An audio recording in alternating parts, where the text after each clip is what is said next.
in New York City right now, my hometown, in a limo. And I wanted to make this video with Connor right now.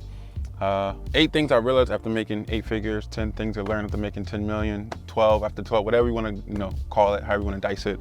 I'm making this video right now for you guys because there's a lot of things that I feel like, especially after talking to Q a few days ago and talking to Raul, and then doing my own growth and things of that nature. I feel like there's a lot of things that you guys could benefit from, and I'm gonna try to condense it all into a few topics. So, number 1, people really will think your strategy doesn't work because they've seen it a million times, and it's like, this can't be at all. I've seen a lot of comments on YouTube where people will flat out say, yeah, you're withholding the real sauce from us, or you're not telling us everything. And that's never the case. I swear on my life, me, and I don't know about the other people in terms of in this industry, but I know me, and I know obviously Q and Raul, because I talked to them yesterday. We're giving you everything that we got. The reality is it worked for us and it may not work for you, and that's okay. That's not a bad thing whatsoever. The bad thing comes into play where you think you gotta overcomplicate trading, and then you're in this cycle of doom, which was a video that is on YouTube. It's gotten a lot of views, which I feel like is one of the best videos on YouTube, is because you start trading, you get a strategy, you try it out for 3 months, you feel like it doesn't work, you stop trading, you start again, you find a new strategy, and that's a whole cycle of doom instead of perfecting that strategy and maybe tweaking 1 or 2 things. That's one of the most important things that I realized is people will think your strategy doesn't work because it doesn't work for them, and people will then assume certain things. It's like, no, it works for me. And what's crazy is like gold dropped all crazy this week. The 1 week I didn't trade and I went to Miami and New York, it dropped all the way to 1860. So I'm a little upset, but previous week, that same strategy made me 40K. Previous week, didn't trade. Previous week, did 25K. Previous week, I think it was 17K. That's the video I did on YouTube, how I made 17K in 24 hours, whatever the case may be. Like, the P&L is great. The strategy works great. So most importantly, condense all the knowledge you have into one strategy and stick with it. I don't care if it doesn't work for a year. Maybe it's the trading plan, maybe it's the risk management, but the strategy more than likely is working. Number 2, do not try to fill your schedule up. Do more or less, the same things, just high level stuff. So prime example, like I said in the Day in the Life of the Millionaire, the most recent one that I just did, I'm at fault for packing my schedule with 30 different things. And it was really 3 or 4 things that made, the most, difference. And somebody had commented, maybe you had to do that schedule to get to where you are today. And that is fair. That is 100% fair. And maybe that is true. But the reality is right now, there's only a few things that pay me and bring me joy, right? Trading, running the businesses, spending time with my family, right? Like health, so working out, because, if I'm not healthy, none of it matters. Tai Lopez had mentioned, somebody had said a great quote where they said, when you're young, you use up all of your health to get your wealth, late night hours, 5-hour energy drinks, coffee, yada, yada. Like you waste your health trying to get wealth. And then 20, 30 years later, you spend your wealth trying to get back your health. You see people on different diet plans, hiring a chef and trying different diets. And it's like, that's the reality. So those things in general, right? Trading, business, family, nutrition and fitness, those are the things that pay me the most and bring me the most fulfillment. So that's the 4 things I'm gonna focus on. I had little stuff in there like, email this and do this and call this. And it's just like, you really can outsource a lot of your stuff. And what people don't know is that if you're making good amount of money, whether it's 6 figures or even for the 5 figures, like some people are making 7,000 a month, your life would be a lot easier if you just alleviated, a little bit of your pressure by getting a virtual assistant from the Philippines or somewhere across the world where you may pay them, $500, $600, $700. And that means the world to them, like the absolute world to them, because, the currency rate is different. So don't try to fill your schedule up. Try to, limit the things that don't bring you the most fulfillment and joy. And that's what a lot of people do. They procrastinate like, oh, I'm on the charts, but you're really not on the charts. And just focus on the things that pay you the most and bring you the most fulfillment. Number 3, when you guys make it, please go to a place where there's less taxes as soon as possible. As soon as possible. I obviously went to Puerto Rico, where there's 0% capital gains taxes. So anything I make day trading, it's not taxed at all. And I'm not saying do that per se. I know Dubai, the tax rate was 0. They increased it a little bit to 9%, but there's so many places in the world where you can lower your tax rate just by moving there. And you got people in California, and California has become a SHIT show over the last few years, and they're paying the highest taxes in the world. And it's like, simply just move to Texas, simply just move to Florida. I don't want to move to Texas. Why? You don't really have an excuse, right? Like, the cost of living is better, your quality of life may be better, you spend less money on taxes, there's not as much traffic as there is in LA. And you're talking to me who lived in LA, moved to Texas, then moved back to LA, right? I wasn't in that phase of my life at 24 years old, but if you're asking me right now, right this second, where would I move to if I could choose between LA or Texas? It'd be Texas. LA or Florida, it'd be Florida, right? Like, LA has my heart because that's where I made my first million. That's where I grew with the team, but it's not a place that I want to raise my family or live. I feel like if you are starting to make money, like there's a guy named Jade Cap FX. Shout out to him. I think he made, I want to say $588,000 worth of prop firm with the payouts, right, from prop firms. He's been killing all the prop firms out there in the world, which I love. And he's been he's doing like smart things for number 3. He's looking for places to move to lower his tax bracket. And he's looking at Dubai and Puerto Rico and Miami. He's looking all around. It's like, that's what you should do. If you're making $500,000, $200,000 in payouts, if you simply just go somewhere else, that's an extra $100,000, $200,000, $300,000, $400,000, $500,000 you're saving, or an extra $70,000 you're saving, and that extra $70,000 can be used to, funnel, start businesses over here and do this. And now 3 years from now, you made it a lot quicker. Number 4 is a bit tricky, but I'm gonna say it as simple as I can. Do not focus on new businesses. Focus on one thing first, master that, and then move on. And the reason I say it's tricky is because I don't count a job that sustains the quality of life as that. That's still that one thing. I don't count that as 2 things, right? So prime example, obviously I was babysitting and trading. That's still one thing, you know what I mean? What I mean by that, about my point is, don't try to, become a day trader and then do real estate at the same time and then start a business, on arts and crafts. Like that's 3 different areas. And that was one of my failures, I would say, was the reason why the Swaggy Academy kind of veered off in 2021.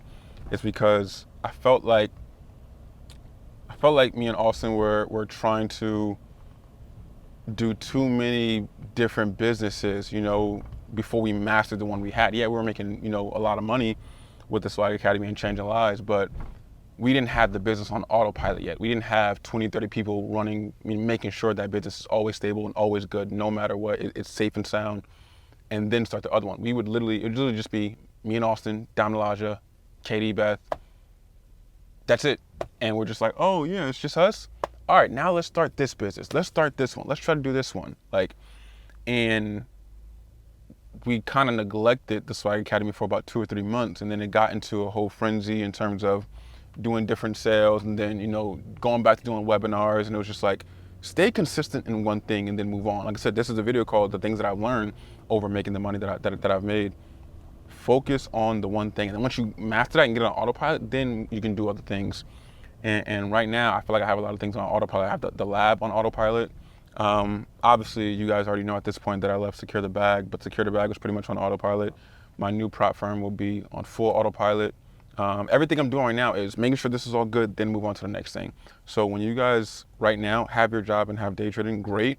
But the minute you either make it in day trading or have enough money saved up, then have trading in a business or something like that. The prime example, I was talking to Q and Raul, and once they made it, they didn't just stick to day trading. They started educating because, one, people started asking them how they do this, how you make this much money, and why not get paid for it, right? And it's the same with me, right? I had no desire to teach whatsoever until I started posting my results, and people were like, oh, teach me. And at the end of it, I had 500 DMs, and I had to send 500 free emails like, hey, this is what I do. And I was like, I should just charge for this. And that's why I only charged $200 at first, and it was overflow. So once you make it in something, it doesn't matter what it is, it can be day trading or not day trading. Once you make it in something, you can charge for your knowledge, because people would rather pay you, somebody they know, for your knowledge that took you 4 or 5 years to accumulate than read a book and go on Google because it's free. Number 5, you can't take everyone with you. And I want you guys to really, really understand that. They were not with you shooting in the gym at all. 99% of people out there are just there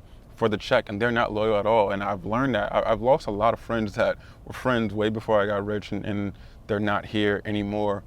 because they started getting entitled. They started asking for stuff, and then when you say no, it's an issue. Prime example, people were asking me left and right when I first made my first million, and I made my second and third million. There's a big stop. You good, Connor? Yeah. Yeah. Okay. We can continue. We're keeping that in there. When I made my second and third million, I ended up giving away 400,000, 500,000, and then when it kept scaling up, I ended up giving away like $1 million, flat out. And I talked about this publicly before. Just the people, 40,000 here, 30,000 here, 20,000 here, 10,000 here.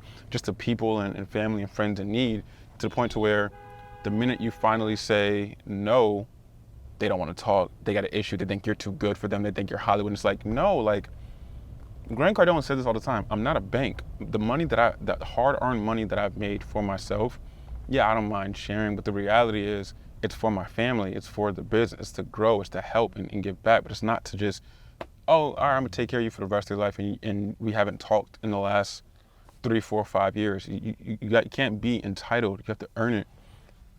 And people out there should really understand that once you make it in trading, please keep that in your mind, that whether you post about it on social media or not, people are gonna start coming out the woodworks for you. And I suggest you just guard yourself and just take care of your family and protect them, because only you know what you've been through. You know those dark days. I remember those college days where I skipped those parties and didn't, participate in the fun group activities. Like maybe there was let's say there was 200 of them. I maybe went to one, and it was like Palooza or Lala, I don't know what it was. It was something my school had that everybody went to. It was some kind of function, but one thing, that's it. Other than that, I was studying while everybody was partying. Only you remember those days and those nights, and once you make it, it's still only you. Number 6, focus on a few pairs, but always level up. And I was talking to Q and Raul, and they're both into indices heavy, and I haven't even gotten to indices yet. But it's time I stop playing in the minor leagues and get to the indices, because when I say always level up, you start from the Euro USD. That's basically everybody's first pair, Euro USD. And then you go from Euro USD to go a little bit faster, GBP USD and USD JPY, right? You start moving up. And then you switch from that to, let's do a little bit of gold, right? Let's do maybe add a Bitcoin in there, here and there, whatever the case may be, right? And then you move on up to the Nas 100s, the S&P 500s, the US 30s. And when I say always level up, it's because I can't trade Euro USD no more. I can analyze it almost every day and every week in the lab. I'm like, analyze the Euro USD to the T. I called it to go to 105 for the last 3 weeks flat, and it clearly did just that. But I didn't trade it. Why? It's too slow for me. But I trade gold. Gold is good for me. GU is good for me. UJ is good for me. But keep leveling up. As your trading getting better, keep leveling up over and over and over again. Number 7, this may go over a lot of heads, but please look the part when you start, doing what you're doing and getting bigger and bigger, because it gets you into better rooms, right? Like, so prime example, I'm not saying go get iced out chains and stuff like that. What I'm saying is that, like, take that, Uber Black, right? I'm obviously in a limo right now going through New York City. I can obviously get a regular rental car. I don't want to. I want, when I get out the car, people to look at me like, oh, what does he do? They come up to me and say, hey, what do you do? Oh, I trade, I do this, I do that. Now that gets people, one, to the business, but also at the same time, it also allows them to potentially learn a life-changing skill if they put the work in. Obviously, I can't force them to put the work in, but at least it gets them to click, livetradinglab.com, or go to my YouTube channel to follow on the journey and learn for free. And then who knows from now, 3, 4, 5 years from now, their life could be changed, right? So look the part. It gets you in better rooms, dress better, right? I'm not walking around Dorado Beach in pajamas. Like, I'm walking around real nice, so that when people see me, they're like, oh, Swaggy, what's up? Or if you don't know me, hey, what do you do? I've seen you a couple times here. What do you do? And it starts these conversations. I don't care who you are or like what makes you feel comfortable. Like, I wear a do-rag at home. I'm not wearing a do-rag around Dorado Beach in Panella. And people may say, you're not being yourself. I mean, I am being myself. I'm trying to provide a better life for my family. And the reality is I'm trying to keep it all together and make these new businesses and start these conversations. Once the conversations are started, then I can obviously chill. If they come over my crib, I can wear the do-rag and stuff. But like, people, you guys gotta be realistic about the world. The world is judgmental. So don't give them something to judge you on at all. Like, if it's a stranger or it's a hater, cool. But if you are trying to make a name for yourself, don't give anybody a reason to hate on you. Don't be blasting music. Don't act crazy and then wonder why people aren't, you're not networking with people or climbing the ranks. Like, get yourself in better rooms, play the part, and it'll reward you. Number 8, retire your family members as soon as possible. What I mean by that is exactly that. You don't got to make $1 million to retire your family, your mom. Some of you guys as family members are living off of $3,000 a month. And if you make $8,000, $9,000 a month from trading, yeah, and you stacked up for 3, 4, 5 months at a time, yeah, I would tell my mom to quit her job, because seeing her home happy, one, gives you the support to start trading. But the reality is now you got a little bit of a pressure on you, like a healthy pressure to make it, to keep going and provide a better life, because now you're not only making $6,000, $5,000 a month because the $3,000 is going to mom or dad per se. So if you're making that extra money, please retire them, because it keeps them calm. It keeps you happy in the back of your mind knowing your 60-year-old mother is not working no more because of the hard work that you've done. And like I said, you don't have to make $200,000 first. You can make the $7,000, $8,000, $9,000 a month first, the $10,000 a month first. And if your parents' bills are $3,000, yeah, I would rather pay that than try to get to 25 and then retire them. And that's only if their bills are like $6,000 a month, and yes, scale up, save up, whatever. If their bills are $2,000 a month, you can probably alleviate some of that and then work harder, because they don't got that many years left to live. So you want them to be comfortable. We, without any, natural disasters or accidents, we probably got about 60, right, to 70 years left, basically. So we can still, like I said in the beginning, use up our health to get more wealth, and we can still push forward so they can be more calm. And you do that, your trading may become a little bit better, because you're now focused and locked in, because you got a reason to be locked in. When you're just doing it for yourself and there's no pressure or nothing on you, there's no reward. Which brings me to my last point basically is, please reward yourself when you are trading, no matter what. Like, reward yourself. Like, whether that is retiring somebody, like, right, like, or buying something. You are never going to look at trading as a very, very serious endeavor if you don't reward yourself. Like, and Q talked about it in our interview, where like he'll be up 120,000 if he doesn't close. It's just video game money. It doesn't feel real, right? Same with me. You have to close and put it into your bank account for it to feel real. Once you do that, then it's like, oh, this is real. I actually can keep this. I can do this. And then you can start buying stuff with it, and you realize this came from trading. When Q gets, his exhaust from trading profits, all this came from trading. When I pay rent from trading profits, it's like, oh, I'm living here because of trading, right? Or when I'm changing somebody's life, oh, this started from trading, right? You got to reward yourself no matter what. When I go on a trip to Cabo with, all the team back in 2021, oh, this came from trading. Yeah, this is the reason why I work hard. If you don't reward yourself, you're going to be working in an endless loop, and you're never going to get it. Reward yourself, no matter what. And it seems like a broken record saying these stuff, but it got me to where it got me, and it got everybody else where it got them. And I'm going to keep drilling it in your head until it makes sense and until it sticks with you. And once it sticks with you, then you'll probably say the same thing when you are on YouTube or where you're telling your family, yeah, I've been hearing this for a long time, but it never clicked with me until year 3 or year 4, and now I understand it. And it's like, it's the same process. Just one day, one of these things is going to click with you, and it's going to make all the difference. I hope you guys enjoyed the video. This is a limo conversation. Like I said, as I'm traveling through New York right now, I'm here for the weekend, and I'm see some family, do some work. Obviously, like I said, you guys already know, I'm away from Secure the Bag right now. But we got something coming for y'all, man. We got something coming for y'all real soon. Secure the Swag, season 4, episode 1. Is coming real soon. I don't think it'll be released by the time this video is. If it is, then episode 2 is coming soon, whatever. Make sure you guys subscribe below, and I'll see you guys in the next video before Connor ends up falling because of the drive. Later, guys.